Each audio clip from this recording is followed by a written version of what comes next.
Morning guys, welcome back. Happy Wednesday to all of you.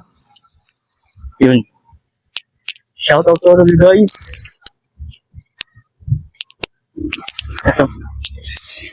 Lalakad-lakad ulit tayo. After duty, walking around after duty. Para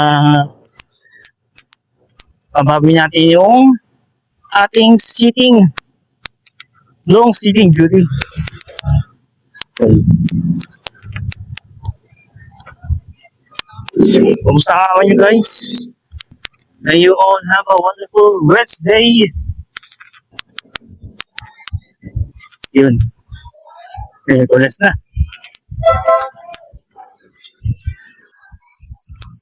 Then, hindi na siya basta Wednesday. Last Wednesday, guys. Last Wednesday of the month. And next week, December na. Kailan lang. Kailan lang. Bilis na panahon ngayon, grabe.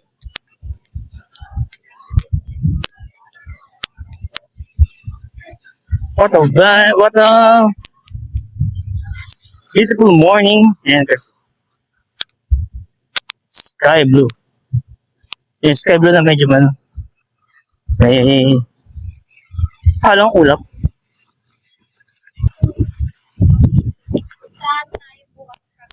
So yan. Pangkailan lang December na naman. So, kumusta kayo guys? Grabe Another calamity niya naman sa Cebu. Grabe. Ang tindi ng parusa natin ang tama sa Cebu ngayon. Matindi ba naman? Yan ang problema pag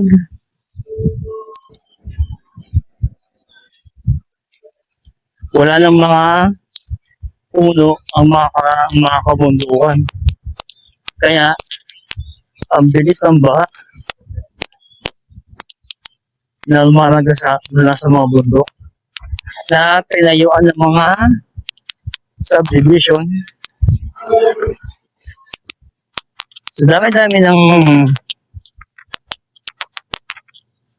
ng mga patag na lupa para sa bundok pa naisipan mo tayo.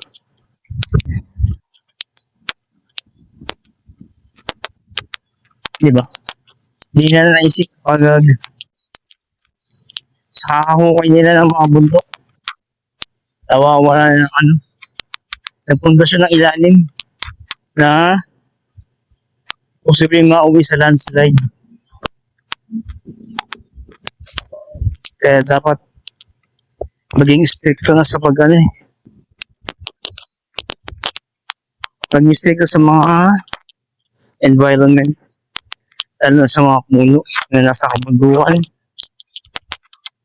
Dapat pinipili nila yung mga malagay na puno kaysa sa mga batang puno. Grabe.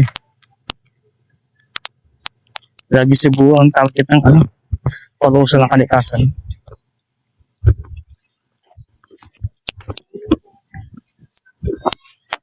Yes, dahil na pa lang guys. So yun lang mga aking masasabi. Sabi, matigilan ng pamahalaan o mga illegal activities regarding sa kalikasan. Kawawa mga taong bayan, mga residente na nakatira dito.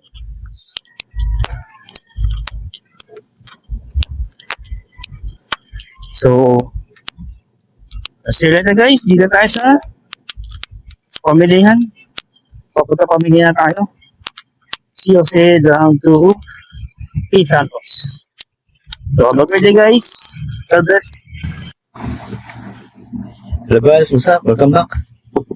Dito tayo sa aming tahanan. Wanda?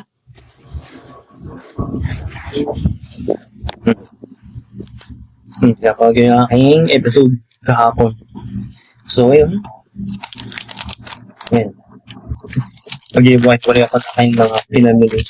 Mga inuming timplahin. Ayan. Energy tsaka mayroon. Sa mga bata, sa mga pisa ko. Yes, pisa ko sa pamangkin. Kung sinong may gustong uminom. Yun. So, sinabi ko na yung pinabili ni Mami na Champion Fabric Conditioner. Alright. Shoutout. Champion, baka naman. So,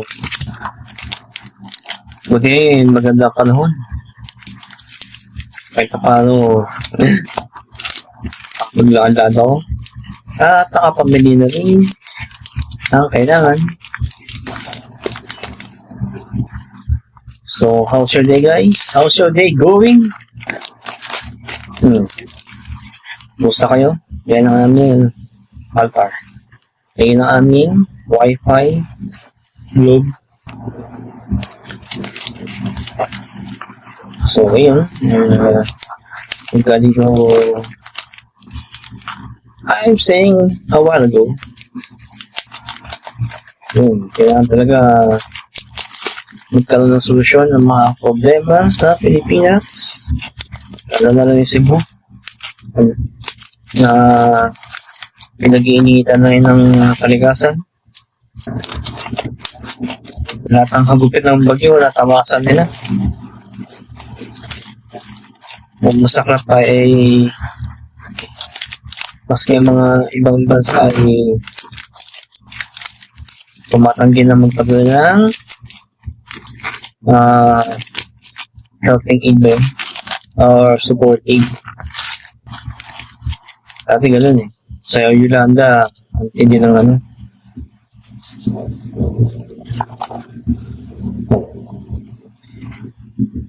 So far so good. Siyempre kahit paano gano'n pa rin tumulong. Tumulong na bansa para sa support aid ng kalabigan ng Cebu. At managot, ang dapat managot. Pakita mo kasi mong ano eh.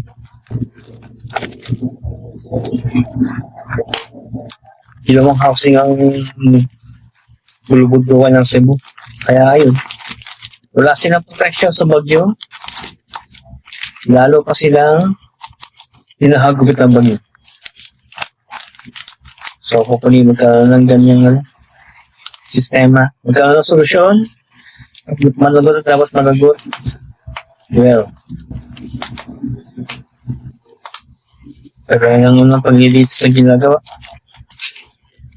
Yung mga taong bahay, naiinit na eh. Kaya, sabot sa aming mga rally, nagagalaw. Hopefully, magkaroon ng solusyon. Sa ikakatahimik na lahat at ikapapanatag na lahat.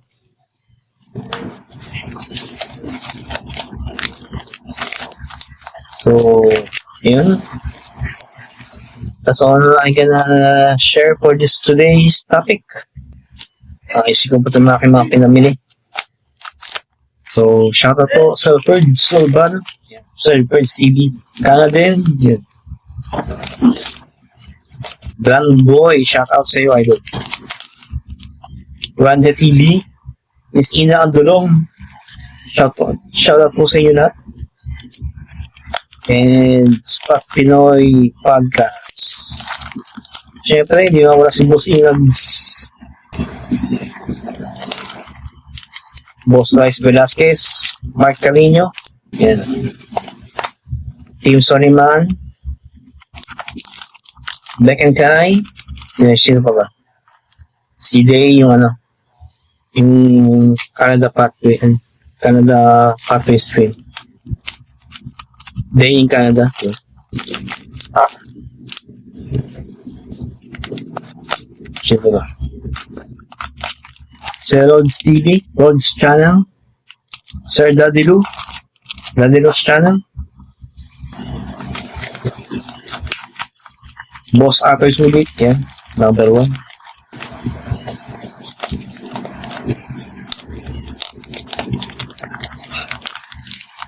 Ito all of the vloggers in Canada.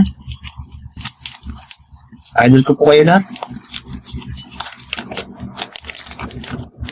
Paboy po kayo.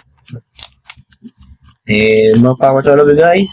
And please subscribe to my YouTube channel for more light update experiences. So, more power to all of you guys. Salamat po.